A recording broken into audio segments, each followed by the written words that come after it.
ধরো কোনো এক রাতে আমি মরেই গেলাম, যথারীতি তোমার মতো করেই তোমার দিন শুরু হলো, কিন্তু তুমি আমার খবর তখনও জানতে পারোনি।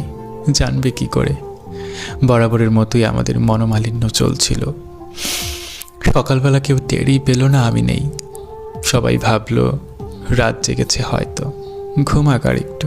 সকাল পার হয়ে সূর্য যখন মধ্য গগনে, এবার কারো কারো মনে হলো এখনও কেন উঠছি না আমি। দুপুরে রান্না না হলে বাড়ির সবাই খাবে কি? প্রথমে কেউ কেউ নাম ধরে ডাকলো, তারপর যখন উঠছি না তখন বেশ জোরে নাম ধরে ডাকলো কয়েকবার। তারপর যখন গায়ে ধাক্কা দিল জোরে, তখন টের পেল আমার শরীর হিম শীতল হয়ে আছে।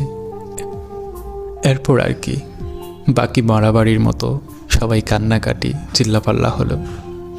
কিন্তু তুমি তখনও জানো না আমি আর নেই।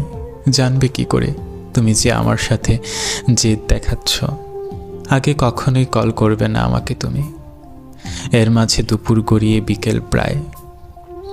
এর ফাঁকে আমাকে আমার গন্তব্যে নিয়ে যাওয়ার প্রস্তুতি শেষ। শেষ গোসল, জানাজা, কবর খোঁড়া সব শেষ। কিন্তু তুমি তখনও জানো না আমার নতুন ঘরে আমাকে নিয়ে যাচ্ছে সবাই। বাদ আসর আমাকে সবাই আমার নতুন ঠিকানায় রেখে এলো। এরপর হলো সন্ধ্যা, তবু তোমার থেকে শুভ সন্ধ্যা তোমাকে এই মেসেজটুকু আর এলো না। আসবে কি করে? আগে মেসেজ দিলে যে তুমি আমার সাথে করা তোমার প্রতিযোগিতায় হেরে যাবে। সন্ধ্যা পার হয়ে রাত হলো, তুমি রাতের খাবার একাই খেয়ে নিলে। অনেক সময় ভিডিও দেখলে, তারপর ফেসবুকে আসলে, কি মনে করে আমার ইনবক্সে আসলে। এসে দেখলে আমি আরও 22 ঘন্টা আগে অ্যাক্টিভ ছিলাম। একটু আশ্চর্য হলে,